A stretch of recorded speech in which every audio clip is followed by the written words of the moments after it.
Assalamualaikum warahmatullahi wabarakatuh. Perkenalkan, nama saya Gutama Danu Widardo. Nomor induk mahasiswa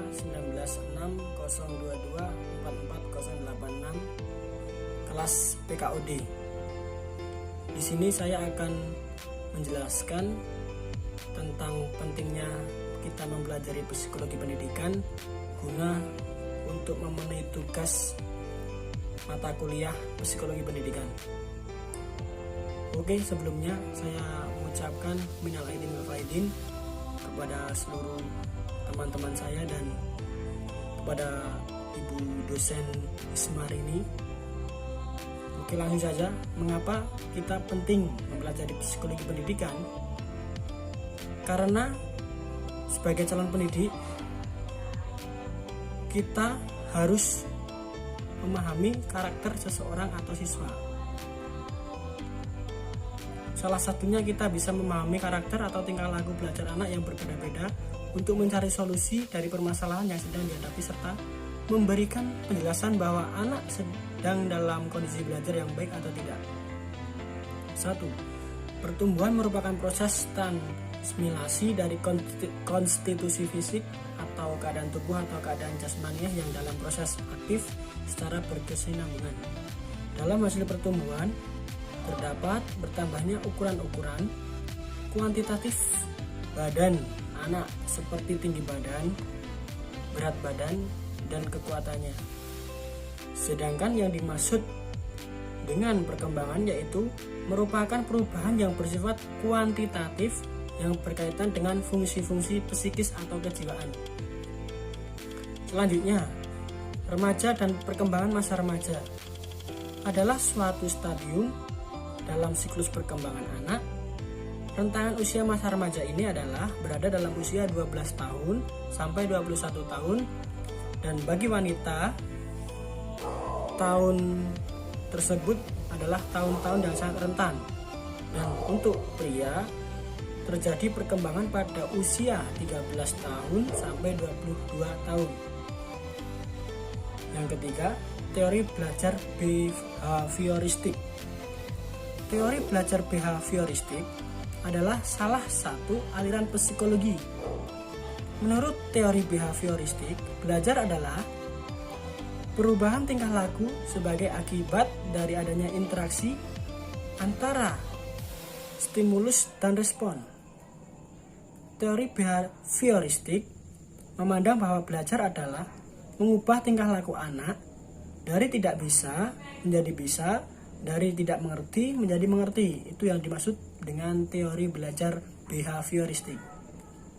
Selanjutnya, teori belajar kognitif. Teori kognitif ini lebih mementingkan proses belajar daripada hasil belajar. Teori ini mengatakan belajar tidak sekedar melibatkan hubungan antara stimulus dan respon, melainkan tingkah laku seseorang oleh persepsi serta pemahaman situasi berhubungan dengan tujuan belajarnya. Jadi, teori belajar kognitif ini tidak tertuju pada hasil, tetapi tertuju pada proses belajar mengajar, sehingga yang terpenting di sini adalah prosesnya, bukan hasilnya. Oke. Teori ini berpandangan bahwa belajar merupakan suatu proses internal yang mencakup ingatan, pengolahan informasi, emosi, dan aspek-aspek kejiwaan lainnya. Dan selanjutnya, teori belajar humanistik. Konsep teori belajar humanistik yaitu proses memanusiakan manusia, di mana seorang individu diharapkan dapat mengaktualisasikan diri, artinya manusia dapat menggali kemampuannya sendiri untuk diterapkan dalam lingkungan sekitar. Contohnya kehidupan masyarakat dan bergotong royong, kerja bakti, itu adalah teori belajar humanistik. Jadi kita peduli sesama manusia. Teori humanistik menekankan kognitif dan afektif, memengaruhi proses. Kognitif adalah aspek penguasaan ilmu pengetahuan, sedangkan afektif adalah aspek sikap yang keduanya perlu dikembangkan dalam membangun individu. proses pembelajaran ini perlu adanya motivasi dalam diri sendiri maupun orang lain atau guru atau orang yang terpenting yang kita anggap penting yang bisa memberikan kita informasi atau motivasi yang sangat kita butuhkan. Yang selanjutnya sendiri adalah teori belajar Ki Hajar Dewantara. Konsep dasar kependidikan Ki Hajar Dewantara yang dikenal sebagai sistem Among yaitu yang pertama adalah Ingarso Sing Tulodo, di mana berarti guru sebagai pemimpin berdiri di depan dan harus mampu memberi contoh atau teladan kepada anak didiknya. Yang kedua, Ing Madya Mangun Karso, yang berarti bahwa seorang pemimpin ketika berada di tengah harus mampu membangkitkan semangat, bersuakarsa dan berkreasi pada anak didik. Yang ketiga, Tut Uri Handayani, yang dimana artinya sendiri di sini bahwa seorang pemimpin berada di belakang, mengikuti dan mengarahkan anak didik agar berani berjalan di depan dan sanggup bertanggung jawab apa yang dilakukannya. Yang ketujuh adalah lingkungan belajar. Di sini lingkungan belajar sangat berpengaruh terhadap anak didik kita yang kita berikan pemahaman, karena lingkungan belajar ini sangat berpengaruh ketika kita melakukan penjelasan atau memberikan penjelasan kepada siswa bahwa kegiatan belajar yang mendapatkan pengaruh dari luar terhadap keberlangsungan kegiatan tersebut, ketika kita tidak bisa konsentrasi, pemahaman yang kita berikan itu tidak akan terserap oleh siswa. Nah, di sini lingkungan yang merupakan sumber belajar memiliki pengaruh dalam proses pembelajaran adalah satu, lingkungan fisik. Lingkungan fisik meliputi sarana dan prasarana kelas, pencahayaan, pengudaraan, pewarnaan, alat atau media belajar, pajangan serta penataannya. Berdasarkan fungsi terbagi menjadi kelas, laboratorium, tata ruang, situasi fisik yang ada di sekitar kelas, dan sebagainya.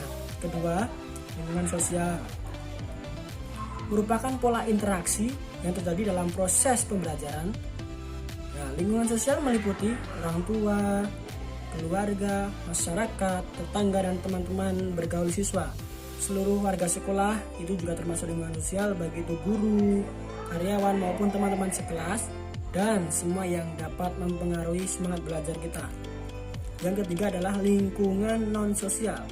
Lingkungan non-sosial ini meliputi gedung sekolah dan letaknya, ruang tempat tinggal siswa, alat-alat belajar, keadaan belajar dan waktu belajar siswa, dan media massa terutama televisi dan media sosial termasuk handphone, Instagram, Twitter, Facebook, dan sebagainya.